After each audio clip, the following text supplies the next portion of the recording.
বাংলাদেশের অন্তর্বর্তীকালীন সরকার হচ্ছে একটা গণ অভ্যুত্থানের সরকার এবং বাংলাদেশের ইতিহাসে কোনো সরকার এত পরিমাণ জনসমর্থন জনমত নিয়ে কোনোদিন আবির্ভূত হন নাই।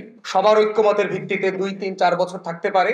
বাংলাদেশটা আসলেই যে মালয়েশিয়া হওয়ার অথবা সিঙ্গাপুর হওয়ার, একটা দক্ষিণ কোরিয়া হওয়ার যে আকাঙ্ক্ষা আমাদের মধ্যে গত 5 দশক ধরে ছিল, সেই আকাঙ্ক্ষার পথে আমরা অনেক দূর এগিয়ে যাব। 16-17 বছর থেকে আপনার রাজনৈতিক দলগুলো এখানে আন্দোলন সংগ্রাম করেছে ভোটের জন্য, নির্বাচনের জন্য, গণতন্ত্র এগুলোর জন্য, এবং তাদের একটা লম্বা দীর্ঘমেয়াদী কোরবানি আছে। হাজার হাজার মানুষ শহীদ হয়েছে, প্রতিবন্ধী হয়েছে, গুম খুনের শিকার হয়েছে, তাদের বেশ বিশাল ত্যাগ আছে। বিএনপি, ছাত্রদল, যুবদল, শিবির, জামাত, হেফাজত, বিরোধী দলের যারাই বাম যারা রাজনীতি করেছেন, রাষ্ট্র সংস্কার আন্দোলন, ইসলামী আন্দোলন বাংলাদেশ, এদের সবার একটা বড় মোটা দাগে অবদান আছে এখানে। দ্বিতীয় হচ্ছে আপনার গত বছরের জুন জুলাই আগস্টে যেটা করেছে, যে বাংলাদেশের এই আন্দোলনের আকাশে নতুন এক দল নক্ষত্র এসে হাজির হয়েছে। তারা হচ্ছে আমাদের তরুণরা, আমাদের যুবকরা, আমাদের ছাত্রছাত্রীরা, শিক্ষার্থীরা। বৈষম্য বিরোধী ছাত্র আন্দোলন, তারপরে নাগরিক কমিটি যেগুলো হয়েছে, তাদের ছেলেমেয়েরা জুন জুলাই আগস্টে একটা বড় আন্দোলন ত্যাগ করেছে। 1400 ছেলে মেয়ে, সাধারণ মানুষ, সিপাহী জনতা, বিভিন্ন ফোর্সের অফিসাররা, জুনিয়র অফিসাররা, পার্টিকুলারলি সশস্ত্র বাহিনীর, তারা ঐতিহাসিক ভূমিকা পালন করেছে এই আন্দোলনটাকে। তাহলে এই দুইটা অংশীজনের দুইটা ভিন্ন ভিন্ন ধরনের দাবি আছে।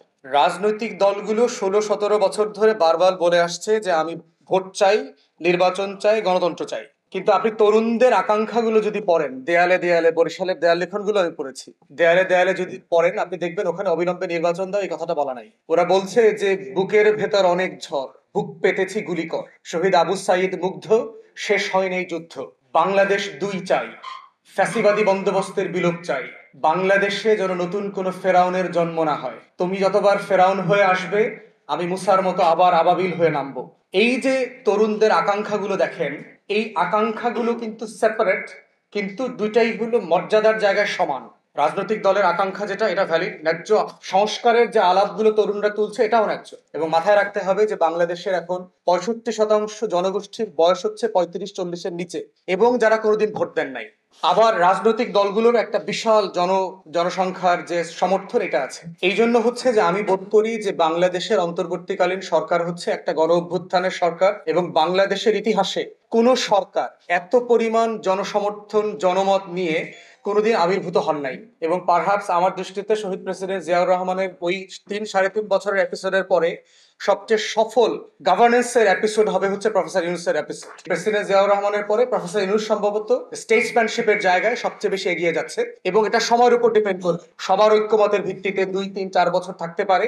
বাংলাদেশটা আসলেই যে মালয়েশিয়া হওয়ার অথবা সিঙ্গাপুর হওয়ার, একটা দক্ষিণ কোরিয়া হওয়ার যে আকাঙ্ক্ষা আমাদের মধ্যে গত 5 দশক ধরে ছিল, সেই আকাঙ্ক্ষার পথে আমরা অনেক দূর এগিয়ে যাব। সেই জায়গাতে আপনার সংস্কার, বিচার, নির্বাচন, এর কোনোটাকে আমি একটার সাথে আরেকটা সাংঘর্ষিক মনে করি না। এর পুরোটা মিলেই হচ্ছে অন্তর্বর্তীকালীন সরকার, এর পুরোটা মিলেই হচ্ছে আমার 71-এর মুক্তির লড়াই, এর পুরোটা মিলেই হচ্ছে আমার 24-এর গণ অভ্যুত্থান। বাট এই প্রত্যেকটা কাজ করতে হবে ঐক্যমতের উপর ভিত্তি করে। একটা সত্য জিনিস, একটা হক জিনিসও চাপিয়ে দিলে জাতি মেনে নেয় না।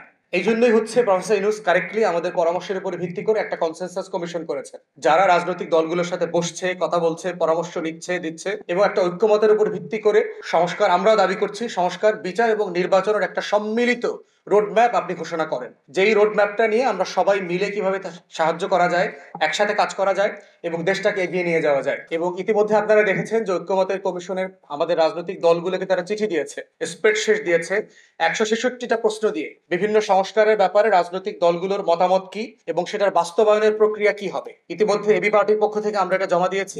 আমাদের সাথে ঐক্যমত কমিশনের ইতিমধ্যে মিটিং হয়েছে, 7 তারিখে একটা ফরমাল মিটিং আছে এই প্রস্তাবনার উপরে ভিত্তি করে আমাদের দলের সাথে। তো সেখানে আমরা আমাদের অবস্থান তুলে ধরবো যে আমরা অন্তর্বর্তীকালীন সরকারের কাছ থেকে যে একটা সম্মিলিত রোডম্যাপ চাই সংস্কার, বিচার এবং নির্বাচনের ব্যাপারটাতে, যেটা ঐক্যমতের ভিত্তিতে যেন একমত হওয়া যায়। তাই আমার পজিশনটা হচ্ছে এটাকে একটার সাথে আমি আর একটা আগ পর করা দেখি না। নির্বাচনটা ইটসেলফ একটা সংস্কার, সংস্কারটা মানেই হলো নির্বাচন। বিচারটা ইটসেলফ একটা সংস্কার, আবার বিচার হলেই সুষ্ঠু নির্বাচন হবে। সুষ্ঠু নির্বাচনের শর্ত হচ্ছে 1400 শহীদের বিচার করতে হবে। তাহলে প্রত্যেকটা হচ্ছে ইন্টারটুইন্ড এবং কানেক্টেড। এই প্রত্যেকটা জিনিসের কোনোটাকে ছোট করা, হেয় করা, অমুক বলছে বলে দাম বেশি, অমুক বলেছে বলে তাকে হেয় করতে হবে, আমরা এইভাবে বিষয়টাকে দেখি না। আমরা দেখি এর প্রত্যেকটাই বাংলাদেশকে ধারণ করে। এই প্রত্যেকটা দাবির ভিতরে আমি লাল সবুজের পতাকাকে দেখি, এবং যা যা কিছুর ভিতরে আমি লাল সবুজের পতাকাকে দেখি ওটাই আমার, আমি ওটাকে ওন করি। এর পুরোটাই বাংলাদেশ।